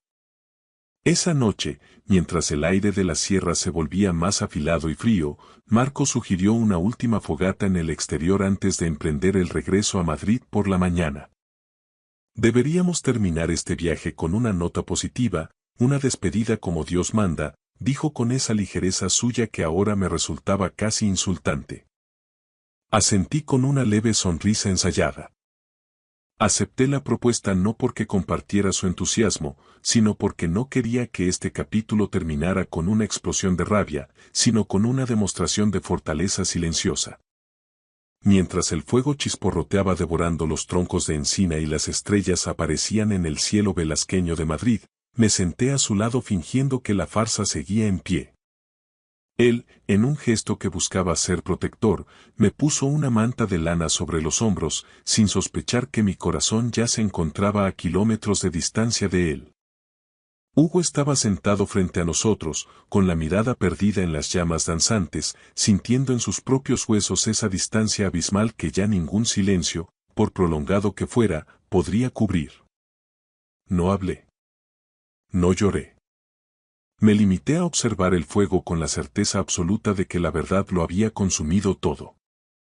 La mujer que había llegado a esa casa rural hace apenas 2 días con la esperanza desesperada de salvar su matrimonio se había esfumado. En su lugar, quedaba alguien mucho más fuerte. Dolida, sí, profundamente herida, pero ya no temerosa de mirar la realidad a la cara. Cuando el fuego empezó a agonizar y la noche se volvió gélida, miré a mi hijo y vi una comprensión adulta en sus ojos. Él había sido mi apoyo invisible, mi fuerza silenciosa. Me había entregado la verdad cuando más la necesitaba, aunque le quemara en las manos. Al entrar de nuevo en la casa, lancé una última mirada a Marcos. Volvía a sonreírle de forma cómplice a la luz azulada de su teléfono. En ese preciso momento supe que este viaje no era el final de mi historia personal, sino el prólogo de una nueva. Una vida en la que, finalmente, dejaba de fingir para empezar a vivir para mí misma. La última mañana en la Sierra de Guadarrama comenzó con una niebla espesa y fantasmal subiendo desde el embalse, desdibujando los pinos. Me senté en el porche con una taza de café caliente entre las manos, con los ojos fijos en el agua quieta y gris. No había pegado ojo en toda la noche. Cada vez que intentaba cerrar los párpados, aquel mensaje volvía a proyectarse en mi mente con una nitidez cruel. Ojalá estuvieras aquí conmigo en lugar de estar allí con ellos. Esas palabras resonaban como un tambor de guerra en mi cabeza. Me sentía extrañamente entumecida, como si el frío del amanecer me hubiera calado hasta el alma. Marco seguía durmiendo plácidamente en la habitación de arriba, ignorante de que su secreto mejor guardado había salido a la superficie como un resto de naufragio. Dentro de la casa, oía a Hugo moverse en silencio. Me observaba desde el umbral con ojos cargados de una preocupación que no le correspondía. Él siempre había sabido que su madre era una mujer fuerte, pero ahora me veía de una forma distinta. Calmada por fuera, sí, pero con una fragilidad interna que amenazaba con quebrarse al menor contacto. Quería protegerme, lo sentía en su lenguaje corporal, pero solo tenía 16 años. ¿Qué peso puede llevar un chico de su edad sobre los hombros? Aún así, era evidente que no soportaba verme en ese estado de suspensión. Después de un desayuno rápido y tenso, mientras Marco se alejaba hacia la parte trasera de la casa para atender otra de sus consabidas llamadas urgentes de trabajo, Hugo se sentó frente a mí en la mesa de madera y susurró con una firmeza que me sorprendió. Mamá, creo que tenemos que hacer algo. No podemos volver a Madrid como si nada hubiera pasado. Lo miré con cierta confusión, tratando de procesar sus palabras a través de la niebla de mi cansancio. ¿Hacer algo sobre qué, cariño? Él vaciló un instante, apretó los puños sobre la mesa y luego sentenció. Sobre papá. Sobre la verdad de lo que está pasando. Solté un suspiro pesado, sintiendo todo el cansancio del mundo sobre mis párpados. Hugo, escucha. No quiero que te involucres en esto de ninguna manera. Es un asunto que debemos resolver tu padre y yo. Es cosa nuestra. Pero él negó con la cabeza con una determinación que me recordó a mi propia juventud. Ya me involucra, mamá. Desde el momento en que lo sé, ya no puedo dar marcha atrás y fingir que no he visto lo que he visto. Su voz se quebró ligeramente por la emoción, pero no apartó la mirada. No te mereces que te mientan a la cara, no después de todo lo que haces por nosotros. Me dolió el corazón al escucharlo hablar con esa madurez impuesta por las circunstancias. Quería decirle que no se preocupara, que todo se arreglaría mágicamente, pero ya no me quedaban fuerzas para sostener más mentiras, ni siquiera las piadosas. Así que lo miré a los ojos y le dije lo único que sentía como una verdad absoluta en ese momento. Yo me encargo, Hugo. Te doy mi palabra de que yo me encargo de esto. Te lo prometo. Hugo no discutió mis palabras, pero su mente no dejó de trabajar ni un segundo. Sabía perfectamente que yo intentaría protegerlo a toda costa, incluso sacrificando mi propia paz, y su instinto le decía que no podía permitir que eso volviera a suceder. Decidió que necesitaba pruebas irrefutables, no con el afán de herir gratuitamente a su padre, sino para asegurarse de que yo nunca más volviera a dudar de mi propio valor ni de mi intuición. Mientras Marcos aprovechaba para bajar de nuevo al pueblo, supuestamente a por unas provisiones de última hora en el estanco y la panadería, Hugo localizó el teléfono de su padre sobre la mesilla de noche. Se lo había olvidado con las prisas. Le temblaban las manos de forma violenta al desbloquearlo, pero el código seguía siendo el mismo de siempre, una fecha familiar que ahora se sentía como una traición en sí misma. Abrió la aplicación de mensajería y la realidad lo golpeó de frente. Había decenas de mensajes. Registros de llamadas nocturnas, detalles de citas secretas en Madrid y un sinfín de promesas vacías que nunca nos pertenecieron. Se le oprimió el pecho con una fuerza asfixiante. Sintió rabia, una tristeza profunda y una confusión devastadora. Su padre, el hombre que hasta hacía poco era su referente, resultó ser un extraño que habitaba en un cuerpo conocido. Pero Hugo no se permitió llorar, no todavía. Con una frialdad nacida de la necesidad de protegerme, utilizó su propio móvil para fotografiar cada conversación relevante, cada mensaje que servía de evidencia, asegurándose de que yo tuviera algo tangible a lo que aferrarme cuando las dudas volvieran a asaltarme. Guardó las imágenes en una carpeta oculta de su dispositivo, como quien guarda un arma de defensa propia. Cuando Marcos regresó, Hugo actuó con una normalidad pasmosa, ayudándole a descargar las bolsas de la compra del maletero, aunque por dentro se estaba preparando para un cambio de rumbo inevitable. No me dijo nada de lo que había hecho, sabía que aún no era el momento preciso. Esa tarde, los tres fuimos a caminar por el sendero que bordea el embalse. El sol empezaba a ponerse tras las cumbres de la Sierra de Guadarrama, tiñendo el cielo de unos tonos naranjas y rosáceos casi irreales. Desde la distancia, cualquier senderista que se cruzara con nosotros vería la imagen de la familia madrileña perfecta disfrutando del aire puro, pero bajo esa superficie idílica, la tensión hervía como fuego bajo una capa de hielo fino. Intenté, por un instante, disfrutar del aroma de las jaras y del paisaje, pero cada vez que Marcos intentaba rozar mi mano o buscar mi contacto, no sentía más que un vacío gélido. Sabía que no podía esconderme de la verdad eternamente. Tenía que elegir entre dos abismos. Quedarme y seguir alimentando una farsa agotadora, o marcharme y aceptar el vértigo de reconstruir mi vida desde los cimientos. A la mañana siguiente, Hugo me pidió que diéramos un paseo a solas, alegando que quería ver un mirador que había descubierto el día anterior. Acepté de inmediato, necesitada de aire y de su compañía. Caminamos en silencio por un sendero estrecho, flanqueado por pinos silvestres, hasta llegar a un claro con unas vistas impresionantes sobre el espejo de agua del embalse. El aire olía a pino caliente y a la lluvia que amenazaba en el horizonte. Hugo se detuvo en seco y, con un gesto solemne, sacó su teléfono y me pidió que mirara la pantalla.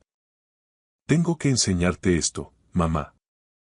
No podía guardármelo más tiempo, dijo con una voz suave pero cargada de determinación. Fruncí el ceño, sintiendo un presentimiento amargo. «¿Qué es, Hugo?»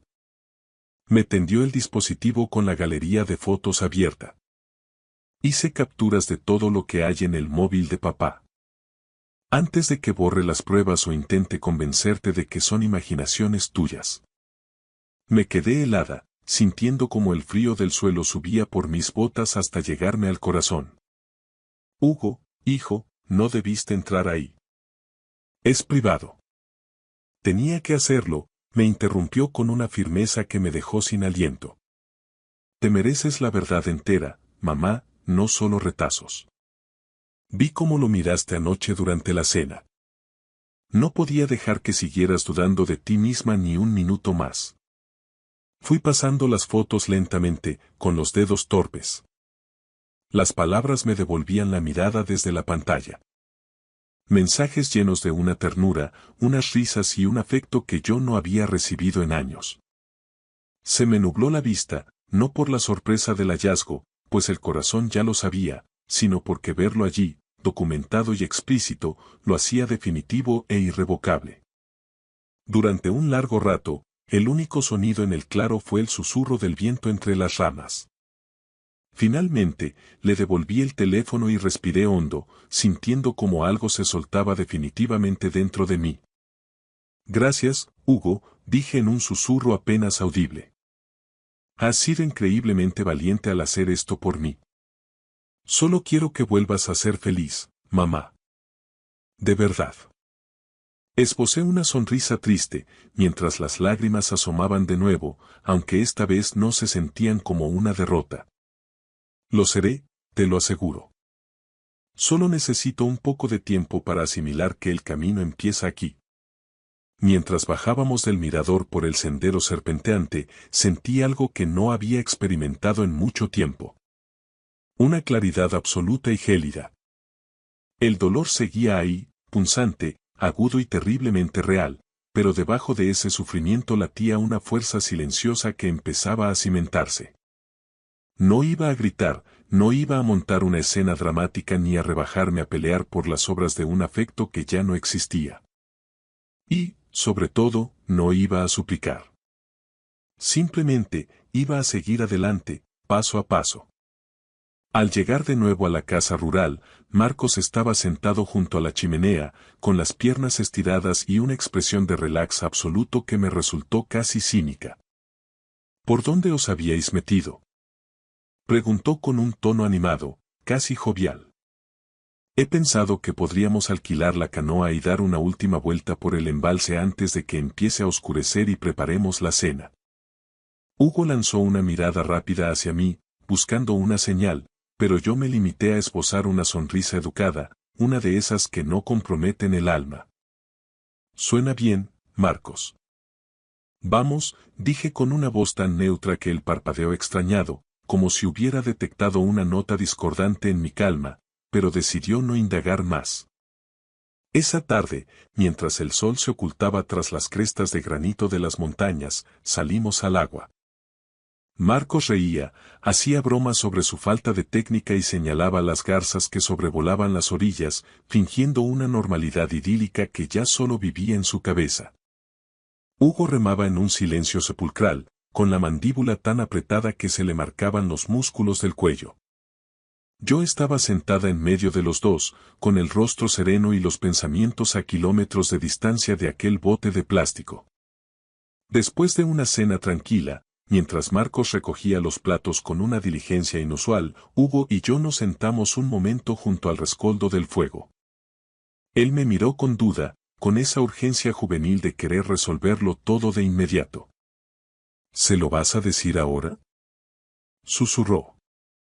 Todavía no, hijo, respondí con suavidad.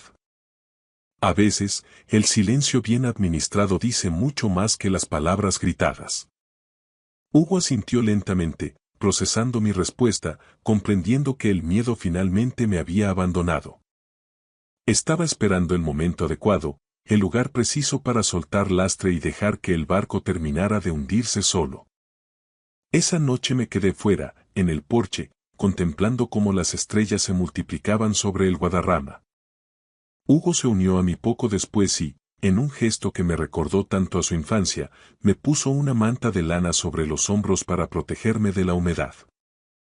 «Has crecido tan rápido estos días, Hugo», susurré conmovida. «Tú me enseñaste cómo hacerlo, mamá. Solo sigo tu ejemplo». Le puse la mano en la mejilla con un orgullo que lograba brillar por encima de la tristeza acumulada. Eres mucho más fuerte de lo que crees, mucho más. A la mañana siguiente, aproveché los primeros rayos de luz para hacer mi maleta en silencio, mientras Marcos aún dormía profundamente en la planta de arriba. No lo hice porque fuera a marcharme en ese mismo instante, sino porque necesitaba sentirme lista, preparada para el movimiento. Me miré en el espejo del baño. Me vi cansada, con algunas líneas nuevas de expresión y la mirada más vieja, pero ya no me sentía una mujer rota. Hugo, que ya estaba en pie, me ayudó a bajar las bolsas al coche con sigilo, fingiendo que simplemente nos estábamos organizando para el viaje de vuelta a Madrid. Pero ambos sabíamos perfectamente que aquel equipaje pesaba más que la ropa, era el comienzo de algo radicalmente nuevo.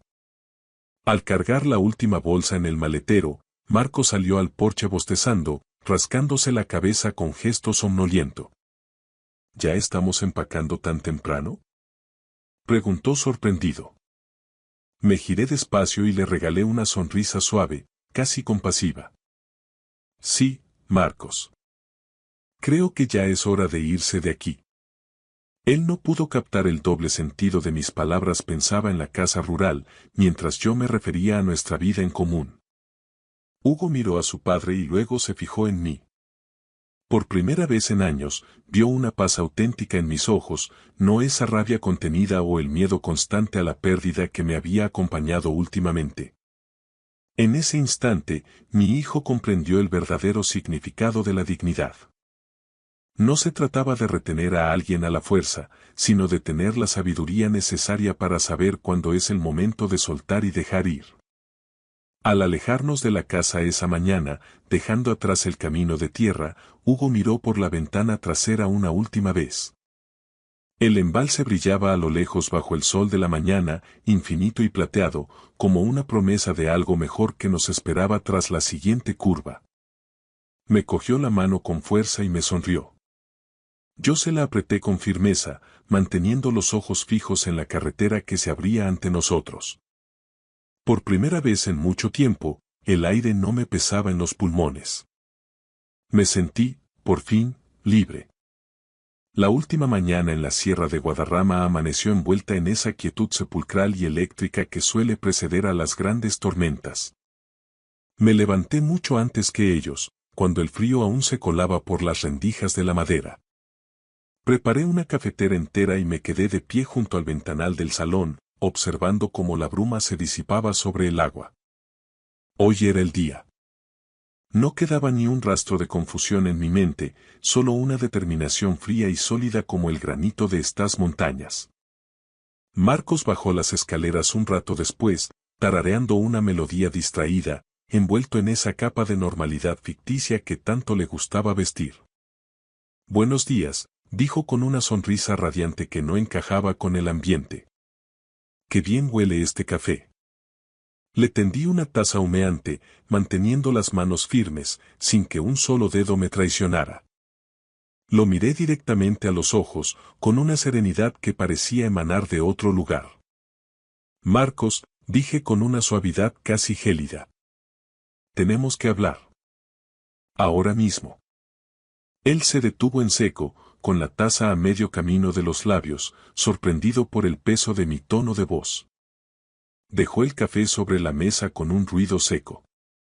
¿Qué pasa, Lucía? Me estás asustando con esa cara. Lo sé, solté simplemente. Mis ojos no vacilaron ni un segundo, anclados en los suyos. Sé perfectamente lo de esa mujer. Sé lo de ella, Marcos. Vi cómo se ponía pálido de forma instantánea, como si la sangre se le hubiera escurrido de golpe hacia los pies. ¿De qué? ¿De qué demonios estás hablando? Tartamudeó, intentando forzar una risa nerviosa que murió en su garganta. Por favor, Lucía, no empieces con imaginaciones ahora. Lo interrumpí con una calma absoluta que me sorprendió a mí misma. He visto los mensajes, Marcos. He visto las fotos y he leído las promesas. Lo sé todo. No hay nada que puedas decir que cambie la realidad de lo que he tenido que descubrir por mi cuenta. Sus hombros, siempre tan erguidos y seguros, se hundieron de repente bajo un peso invisible. Por un momento fugaz, pareció que iba a intentar negarlo de nuevo, a inventar una excusa corporativa o una confusión de nombres, pero al final suspiró y se pasó la mano por el pelo con un gesto de derrota absoluta. No es exactamente lo que piensas. Empezó a decir, buscando una vía de escape dialéctica, pero levanté la mano para silenciarlo. Marcos, basta. Para allá. No me des explicaciones que no te he pedido y que no me sirven de nada.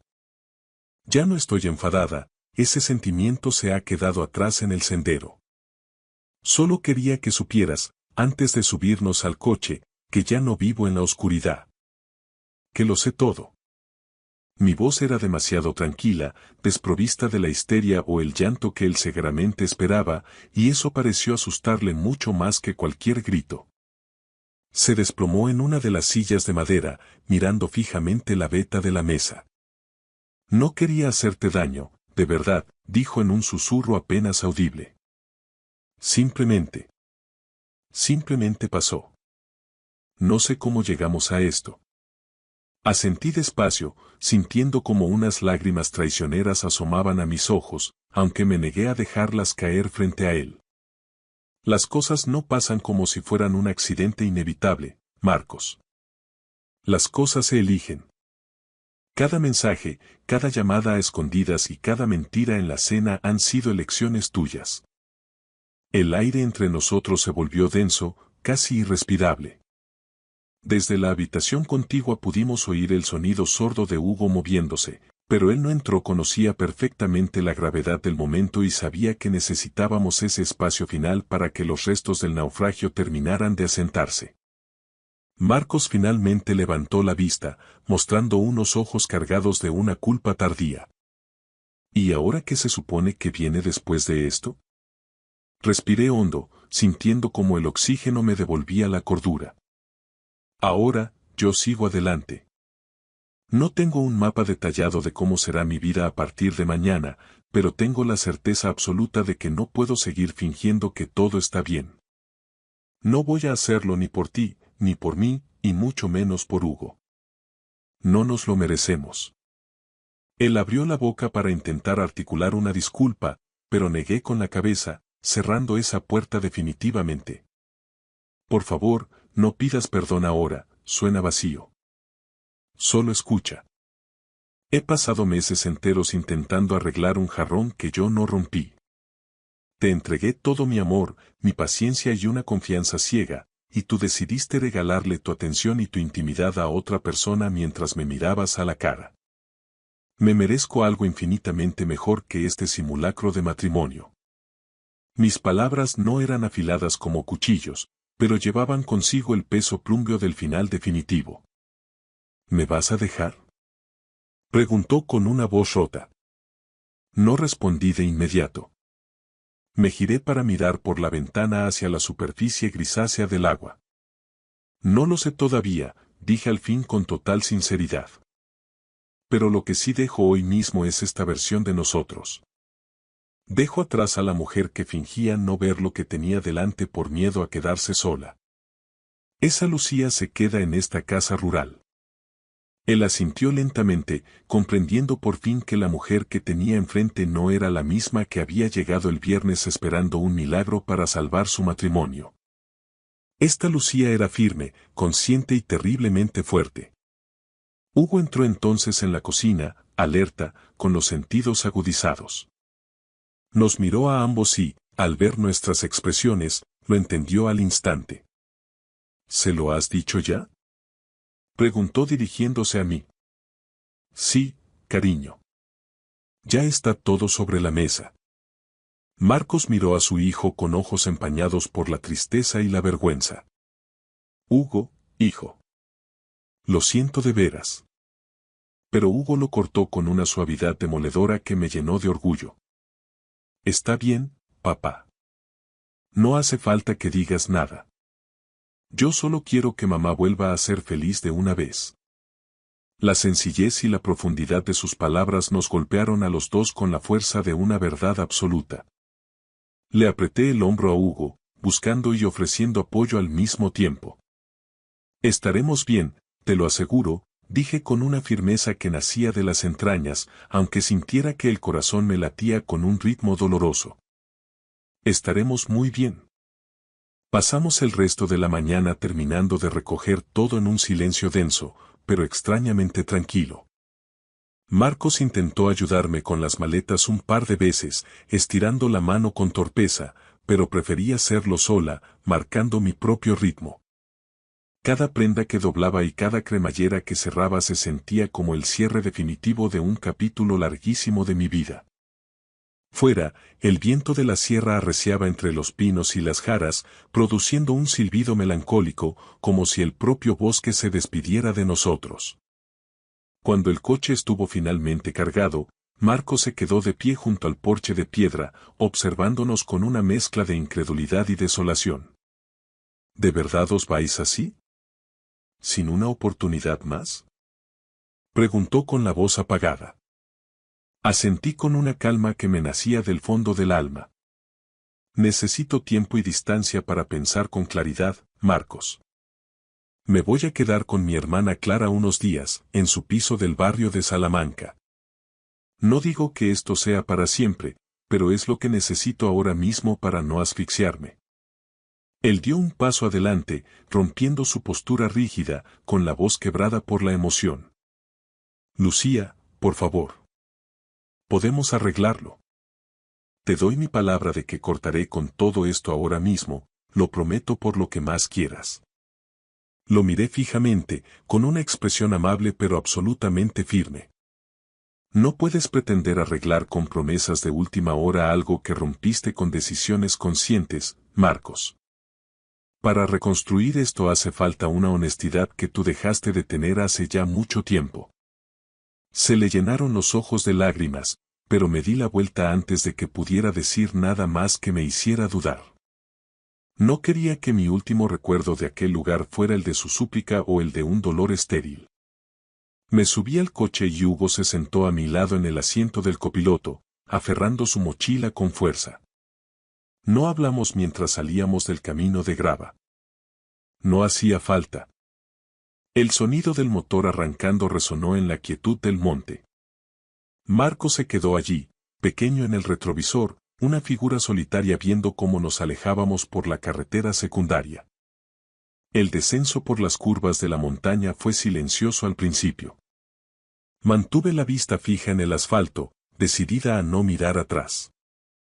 El paisaje de la Sierra de Guadarrama pasaba borroso ante mis ojos, una mezcla de verde pino y dorado bajo el sol de la mañana. A los pocos minutos, Hugo rompió el silencio con esa madurez que me seguía asombrando. ¿Estás bien, mamá? ¿De verdad? Respiré hondo, llenando mis pulmones de un aire que ya no me quemaba, y sonreí levemente. Lo estaré, hijo. Quizá no hoy, ni mañana, pero lo estaré muy pronto. Él asintió, recostándose en el asiento con un suspiro de alivio. Eres muy fuerte, ¿lo sabías? No creía serlo, me reí bajito, con una pizca de ironía. Hasta que tú me recordaste que tenía motivos para hacerlo. Paramos en una estación de servicio para comprar algo de beber y unos bocadillos. Miré a Hugo mientras caminaba hacia el mostrador y me di cuenta de cuánto había crecido en apenas un fin de semana, no solo en altura, sino en madurez y en esa bondad protectora. Había sido testigo de algo que ningún hijo debería presenciar, y lo había gestionado con una elegancia y una lealtad increíbles. Sentí orgullo y una punzada de tristeza al mismo tiempo. Al llegar a Madrid, no fuimos a nuestra casa. Conduje directamente hacia el piso de mi hermana Clara. Ella abrió la puerta con la preocupación marcada en el rostro, pero solo sonreí y le dije: necesito quedarme aquí un tiempo, Clara. Me abrazó con todas sus fuerzas sin preguntar nada, entendiendo que el silencio era el mejor refugio. Esa noche, tras una cena sencilla y reconfortante, me senté en la terraza con una manta de lana. Las estrellas se veían tenues y descoloridas sobre las luces vibrantes de la capital, pero el aire de Madrid se sentía cálido y acogedor. Hugo apareció con 2 tazas de chocolate caliente, sentándose a mi lado. ¿Ya le echas de menos?, preguntó con cuidado, midiendo sus palabras. Lo pensé un momento, buscando la respuesta más honesta. Echo de menos a la persona que yo creía que era, dije suavemente. Pero no echo de menos la sombra de las mentiras ni la sospecha constante. Nos quedamos en silencio, bebiendo el chocolate, con el rumor lejano del tráfico madrileño como música de fondo. Por primera vez en meses, me sentí en paz con mis propias decisiones. Había dolor, sí, pero era un dolor limpio, de esos que curan la herida en lugar de dejar que se pudra por dentro. Los días pasaron y la vida se asentó en una nueva y necesaria rutina. Encontré trabajo como autónoma en un pequeño estudio de diseño local y Hugo empezó en su nuevo instituto, donde no tardó en hacer amigos. Las noches se volvieron más ligeras y las mañanas mucho más tranquilas. A veces me sorprendía pensando en Marcos, preguntándome si realmente se arrepentía de lo perdido. Pero ya no me sentía atrapada por esos pensamientos circulares. Una tarde, viendo a Hugo reír y jugar con los hijos de Clara en el jardín comunitario, me di cuenta de algo poderoso. El viaje que empezó como un intento desesperado por salvar mi matrimonio terminó, de forma inesperada, salvándome a mí. Me había recuperado a mí misma, pieza a pieza, con una paciencia infinita. Semanas después, Marcos llamó por fin. Su voz sonaba apagada, cargada de una culpa que ya no me pertenecía. Lo siento de verdad, Lucía, dijo. Siento todo lo que pasó. Escuché sus palabras y respondí con una suavidad que me nació del perdón, pero no de la debilidad. Lo sé, Marcos, y te perdono. Pero el perdón no significa volver atrás, significa soltar el peso para poder caminar hacia adelante. Al colgar el teléfono, volví a sentarme en la terraza a ver el atardecer sobre los tejados de la ciudad. El cielo de Madrid se tiñó de un oro viejo y un rojo intenso, y sonreí, no de tristeza, sino de un alivio profundo y renovador. Hugo salió y se sentó conmigo, compartiendo el espectáculo del cielo. ¿Crees que las cosas volverán a ser iguales a como eran antes alguna vez? Preguntó con curiosidad. Le dediqué una mirada llena de ternura y le apreté la mano. No, cariño. Nunca volverán a ser iguales. Pero estoy convencida de que serán mucho mejores. Él asintió con una sonrisa de complicidad y nos quedamos juntos, en silencio, mientras la brisa de la tarde se llevaba los últimos restos de un pasado que ya no nos definía. Aquel viaje familiar que empezó como un intento ciego por arreglar lo roto terminó con un regalo inesperado. Libertad, honestidad y el valor de un nuevo comienzo. Había perdido un matrimonio, sí, pero había ganado algo infinitamente mayor. Mi propia fuerza, mi paz mental y un vínculo con mi hijo que ninguna traición podrá destruir jamás. Gracias por escuchar la historia hasta el final. Dale like y deja un comentario. Suscríbete al canal y activa la campana para no perderte la próxima historia. Les deseo todo lo mejor.